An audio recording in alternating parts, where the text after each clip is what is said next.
I get shit done, I have fun. It's my time and I'm the one. I'm breaking through.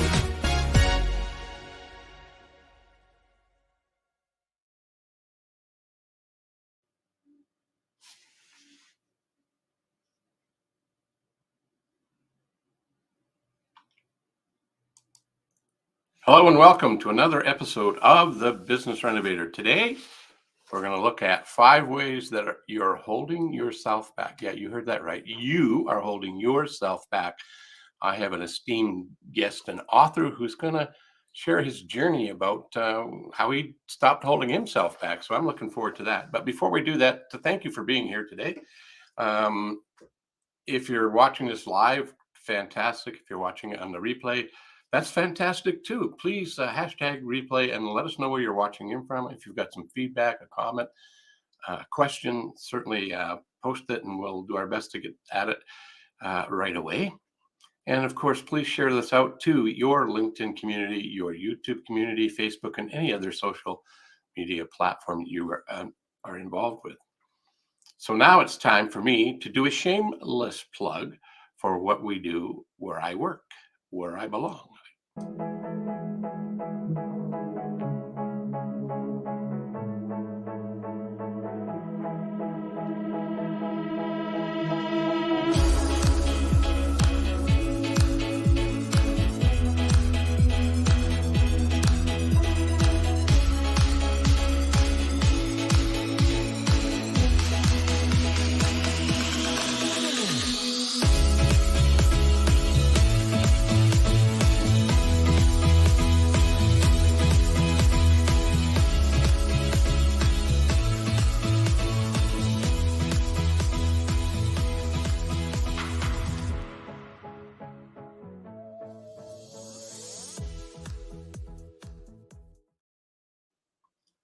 So if you're a business owner and you would like to, kind of have a quick medical as to where you are metaphorically, go to coachphil.ca, click on the top right-hand corner and grab your assessment. And there's no credit card required. Fill it in if you like what you see, or if you're challenged, that's great. You can reach out to me, have a complimentary 30-minute coaching session, or you can just know that you're on the right track and everything's cool, nothing else to do. And again, there's no credit card required for any of that, just because you caught it on the Business Renovator. So enough about me. Let's talk about 5 ways that you're holding yourself back. So we have a guest today who's a Amazon best-selling author, a 7-figure entrepreneur, and the founder and principal of his own financial services firm, which he started in 1999.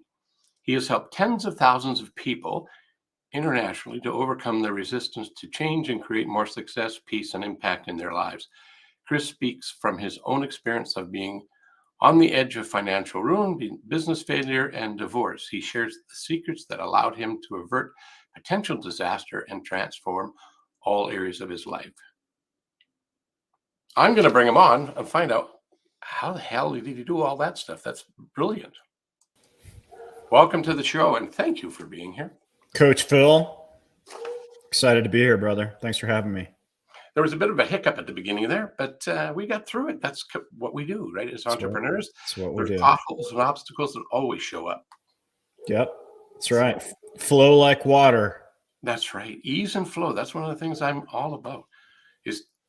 And we don't always flow like water. Sometimes water gets dammed, right?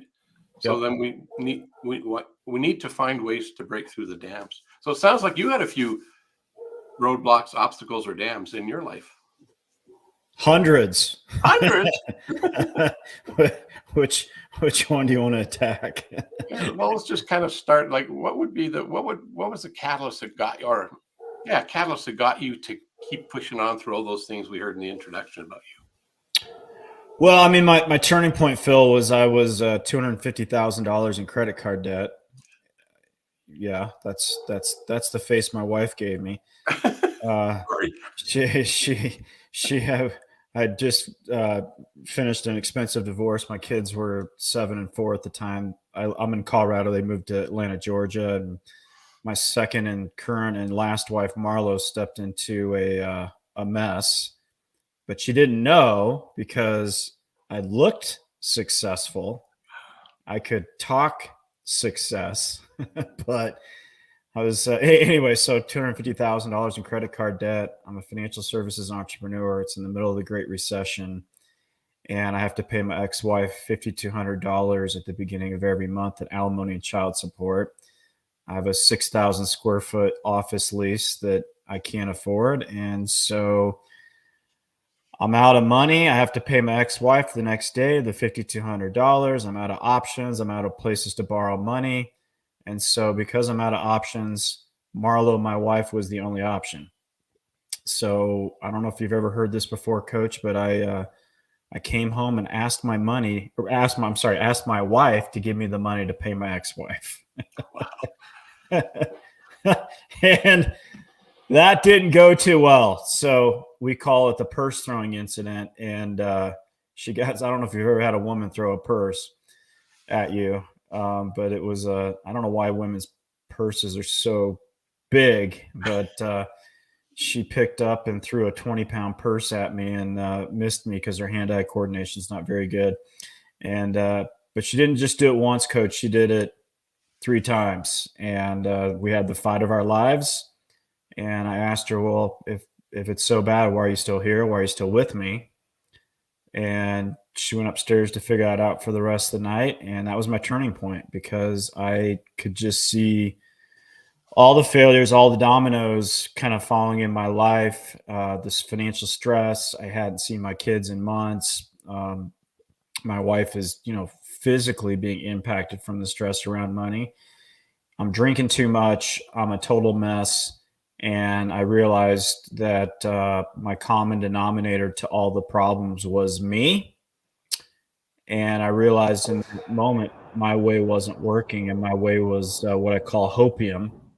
Yeah. I was hoping that everything outside would change while I fiercely insisted on staying the same. And I took 100% responsibility for the mess and made a commitment to change. And so my wife and I got back together the next day, and she's like, we're staying together.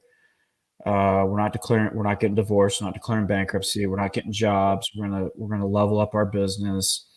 And she got on planes, trains, and automobiles for the next 2.5 years, interviewing wealthy couples.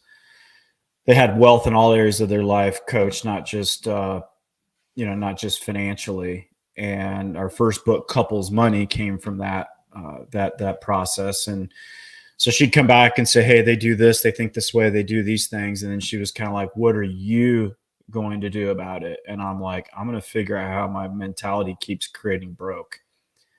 And I just want to pause there. A couple of things Yeah, sure. that resonate with me. Opioids was it's something that we need to get off. Having hope is something to look forward to, but to stay there hoping that you can get through this is not a good thing to do. What I also liked, what I heard you guys talk about, you talk about your experiences, taking responsibility, massive responsibility. I thought my life was screwed up, but nowhere compared to your challenge. And that doesn't matter whether mine's bigger or smaller. It's the one that we live with that we get to deal with. I'm excited to find out more. So I'm going to let you tell us a little bit more. I might interrupt you again because I want to make sure that everybody's hearing some of the nuggets that you're suggesting to pay attention to. Yeah. Please interrupt me.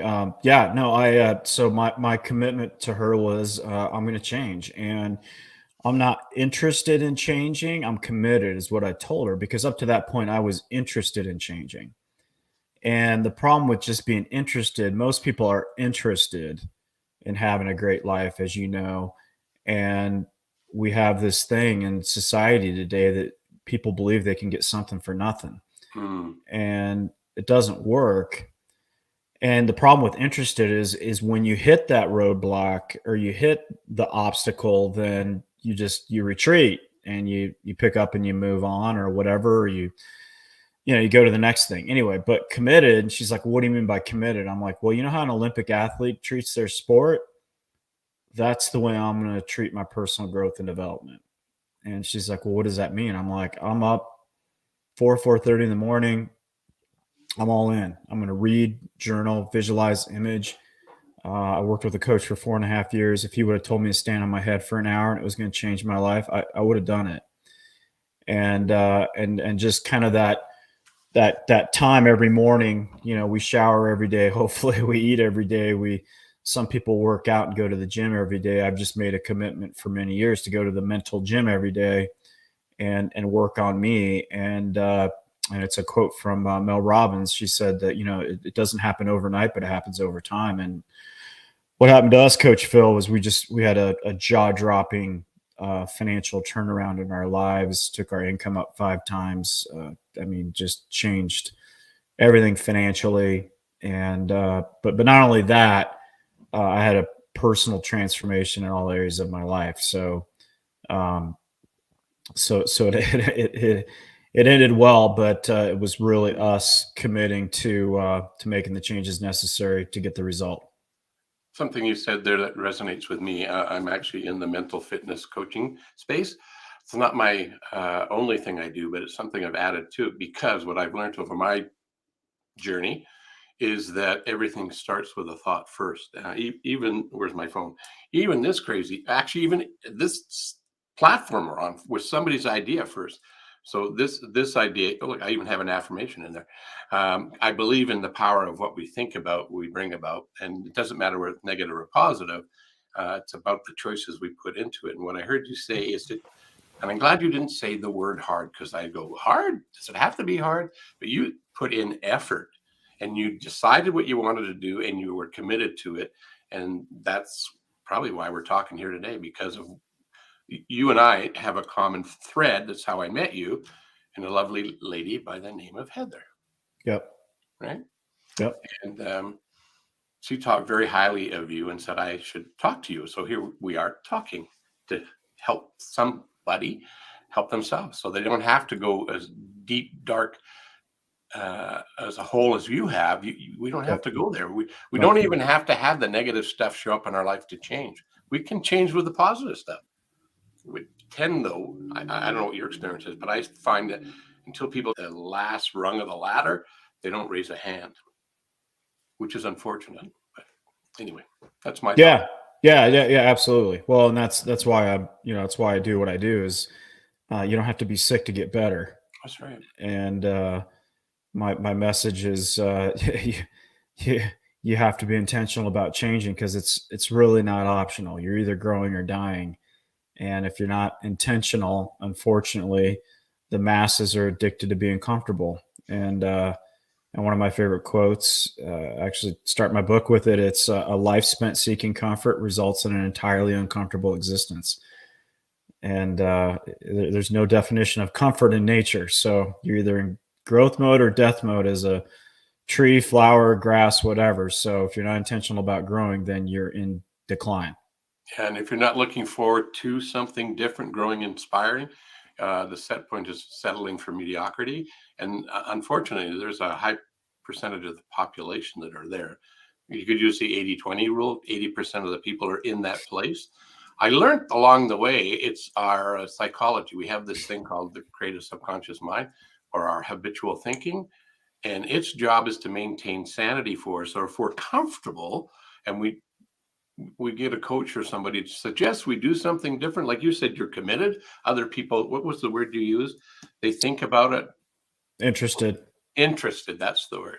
So they're interested, but they don't want to do anything different. They want to, it's that, there's a quote, I think it was by Einstein. He said the definition of insanity is expecting change but not prepared to do anything different, or some version of that.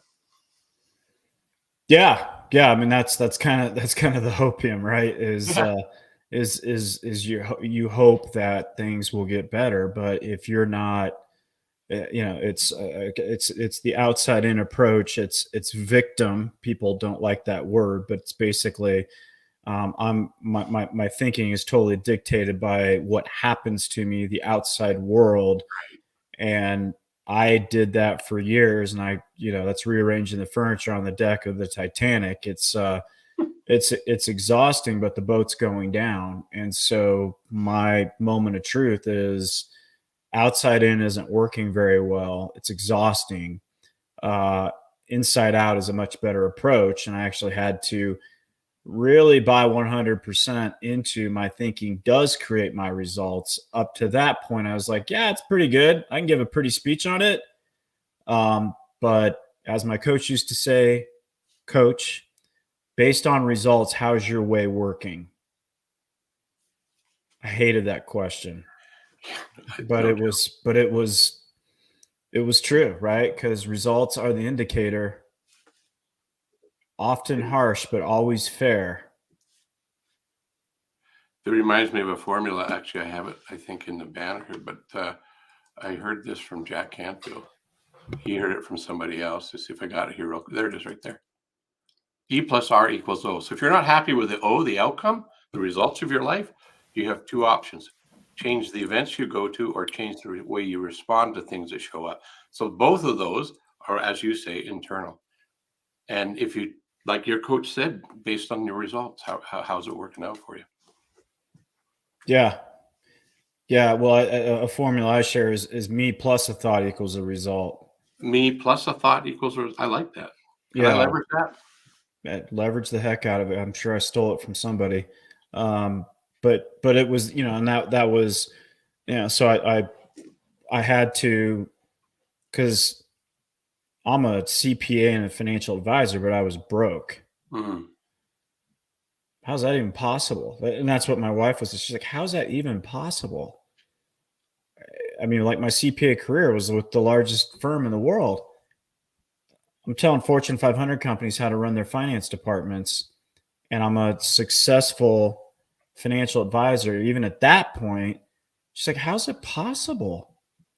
And then my coach was like, all right, man, like you don't have a money problem, you have a money project. And so that changed my world. You can use that. Is that as I'm much ready.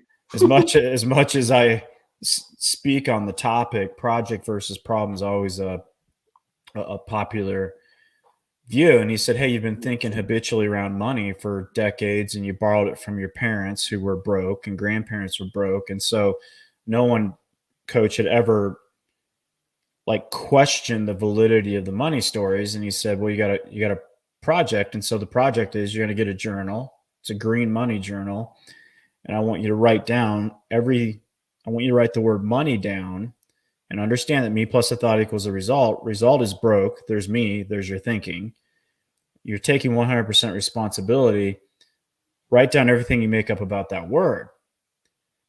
And it was money's hard to make. Money's hard to keep. Mm-hmm. My dad told me rich people are crooks. We get told that. Then we get wealthy people get villainized in society. And so in the United States, it's hard for someone that's grown up in the United States. It's actually less than 2% ever get financially free because all this garbage. And so I wrote all that stuff out and I'm like, God, I have like 20 pieces of head trash here around money.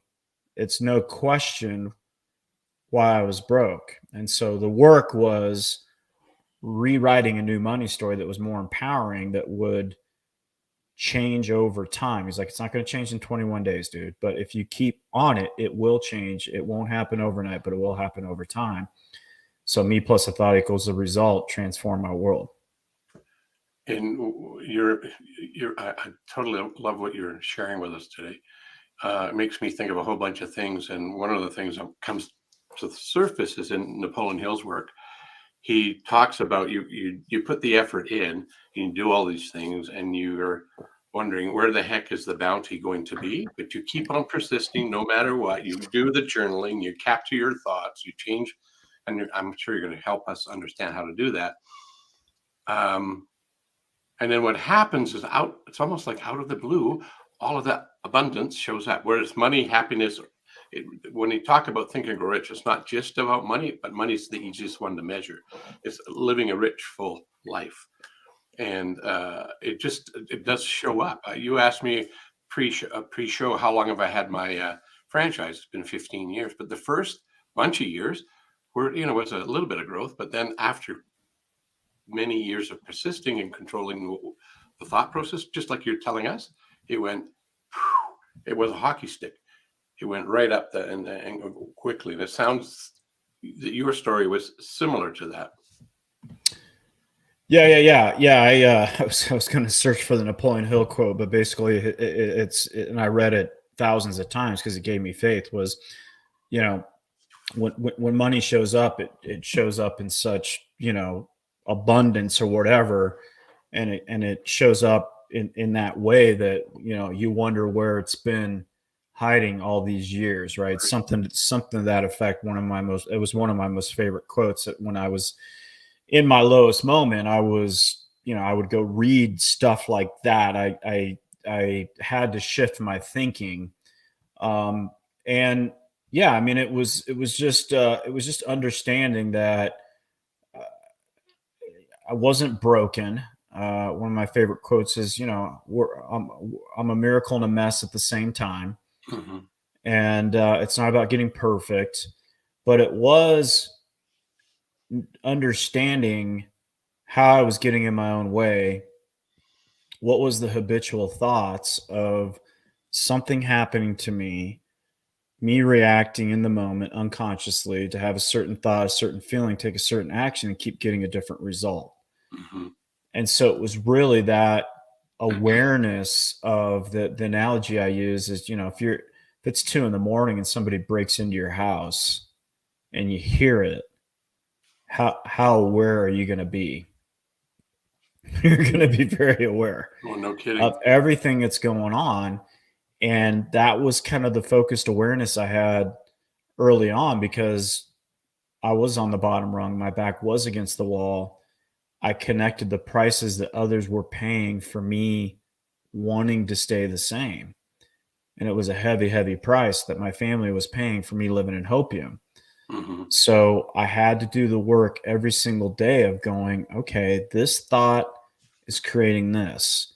So when that thought would pop up, I would interrupt the pattern and go to an affirmation, a scripture, or something, and just do the work. Because that's one of my messages is we have to do the work. It's really not optional, but the work is going to be worth everything that you put in, and it will eventually change. And it's a law. My coach got me to buy into that. He's like, dude, just keep planting the seeds. Don't just quit and move the farm.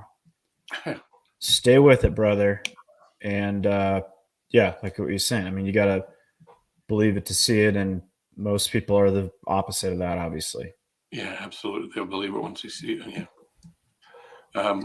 That's what that reminded me of. And then the other thing I picked up, not from you, but I kept this one as well.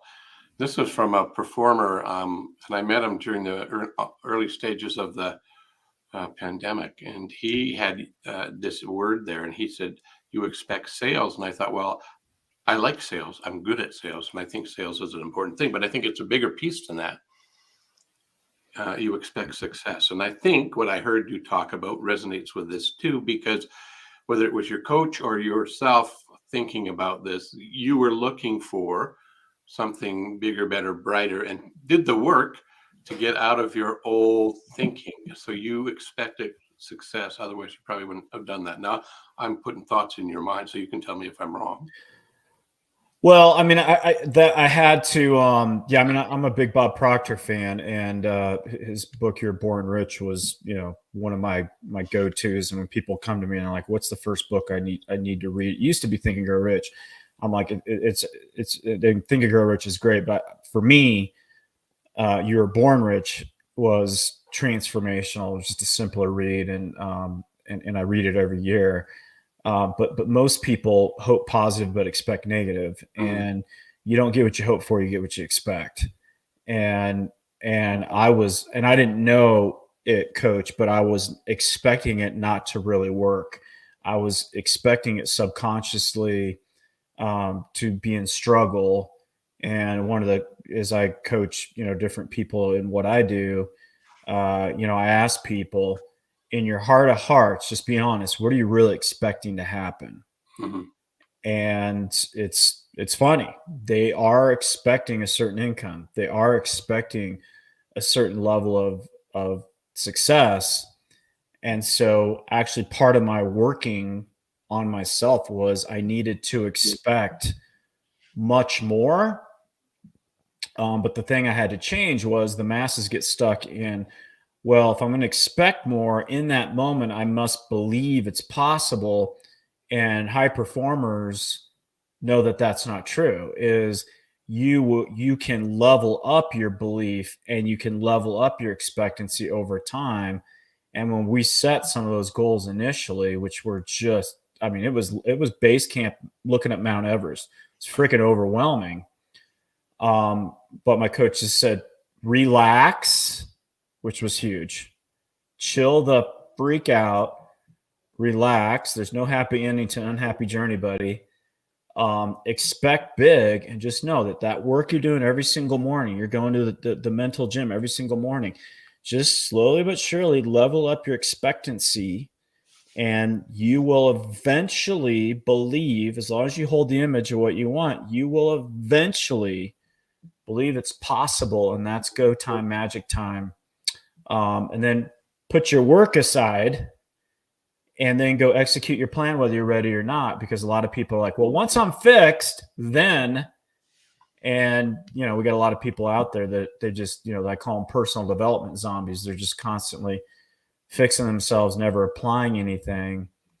And so I did that work. And eventually over time, I leveled up my belief that I expected bigger results. So I don't know where something came into my consciousness a couple of days ago about what you're talking about there, and I'm guilty of that to a certain degree. And we don't need to read any more books. We just need to go and act and to implement, to start. Because one of the things I've learned in going back and Think and Grow Rich, I'm hanging out with a guy who wrote another book around it that changed his life because of the Think and Grow Rich. And what he talks about is, and in this group I hang out with, what they said is the key to Think and Grow Rich. And I think they said it 17 times. I'm probably telling out of school because they ask you to go, once you find the secret to that, and then you'll know. And I'm going to share the secret. It's take action. It's not just to think, it's to actually take those things that you're talking about and act on it. Like your coach told you, you need to implement, you need to take action, and you need to move forward. Yeah, whether you're ready or not. Exactly. I mean, that's it just, and I had to, and it was just this focus of win the day, and it was this kind of assessment at the very end of the day that he had me do. He called it first 30, last 30, and first 30 was just getting the clarity of the action, and what's the 3 to 5 things I need to execute today. Andy Frisella calls it a power list. Just to execute today to win the day. And then at the end of the day, he's just like, okay, on a scale of 1 to 10, 10 being, I did everything I could do today versus 1. What was it? And it was, okay, there were days I was a 3 or a 4. Gave myself some grace and I stopped beating myself up. I got really good at not beating myself up. But it was okay, what needs to be different tomorrow to get a different result? And so it was just these little micro corrections daily that compounded over time that helped me get better results versus people try to change 50 things at once and change nothing and get overwhelmed and stuck. I just got these little small changes, and compounded over 10, 15 years. It's astronomical what can happen for you. Yeah, totally. You know what's happened here? Time has run out. We're at oh man. I know it goes so fast, and we could go on for quite a bit of time. I'm fascinated by your journey and your story. But before we end officially this episode, I want to share some things with the audience. My mouse will let me do it. Here we go. This is your website, right, Chris? Yes, sir. And people can go here, and it's hard to see. Did I put it up here? I did not. I can. Here it is. I can see it. Yeah, there you go. Yep. There. Yes, sir. Sure people can find it and get more information there. Speaking events, you can get the book, and you also do workshops. Yes, And sir. at the top, there is an opportunity to follow your blog and reach out and contact you. Yes, sir. The other thing that I wanted to share with the audience today is you have a book. We've been talking about that a little bit. Yep. And this is what you've created. Tell us a little bit about the book before we wrap up today's episode. Yeah, book went live February 28th, and it's the purpose is to help people get unstuck. The problem I solve is stuck, and the way we do that is I share basically all the ways I got stuck, and I share very specific, 200 to 300 words of coaching, and then some action steps of what people can do immediately to change their lives, and then I added my personal story to everything that I'm teaching to back up, what I'm teaching. And the formula is: I was stuck, I realized it, I did this, I changed this, and then I got this result. And the feedback has been, simple to read, easy, actionable, life changing. It's been pretty awesome, man. The impact it's making. So that's the goal. Yeah. And you can get the book at Amazon, right? Mine's showing Amazon.ca. That's Canada, but you can get it from Amazon.com. Is there anywhere else they can get it if they're looking for it? Yeah, I think it's in a bunch of places, but you can go to Amazon. You can go to my website, and also there's you can come back, and we got a bunch of bonuses that people can grab onto once they get the book. Yeah, cool. One last nugget that you might want to share with the audience, a free bit of information that, takes less than a 60-second spot. Yeah. I mean, I think I mentioned it a little bit earlier, and it was, I heard Bob Proctor speak like 10 years ago, and he was like, I'm going to level it up for the next 10 years, and I'm going to do this and do that. And I could feel the stress in my body thinking about what I'm going to do for the next 10 years. He's like, but I'm going to do it in a relaxed, calm manner. And he called it calm urgency. And I could just feel the stress leave my body. I'm like, calm urgency. Win the day, small steps, no happy ending to unhappy journey. And it's been transformational. That calm urgency has been super helpful for me. Well, that's more than one nugget. That's a couple. So thank you for being so generous in the nugget. Appreciate that. I'm going to wrap this up for today, but thank you for sharing a bit of your wisdom and experience with us. Yeah. Thank you, sir. Thanks for having me. I really appreciate it. You're welcome. Well, if you're not motivated and inspired from that little bit of time we spent together, check your pulse. Are you breathing? That was amazing. I'm going to go back and watch this episode again. But before I do that, want a couple of things I want to do to wrap up the show. And that is to remind you of something. I heard Bob Proctor's name a lot, fan of his as well, but I'm also a fan of somebody who is a wrong one. Here we go. This one's easier to read. The wonderful with the U inside that came from a friend and mentor of Bob Proctor's, Leland Val Vanderwall. And I had the pleasure of meeting and being in a couple of his workshops many decades ago. And he said, we're all unique and we're all wonderful. And that's why he spelt wonderful this way. So his legacy lives on with this little word. And I actually even have, where's the camera? Cards like this with that on there. I believe in it so much. So continue to be your unique, wonderful self. And until next time, stay happy, stay open to growth, be okay with being uncomfortable, because that's where the best part of life is. I'm Coach Phil, and that's a wrap up for this episode.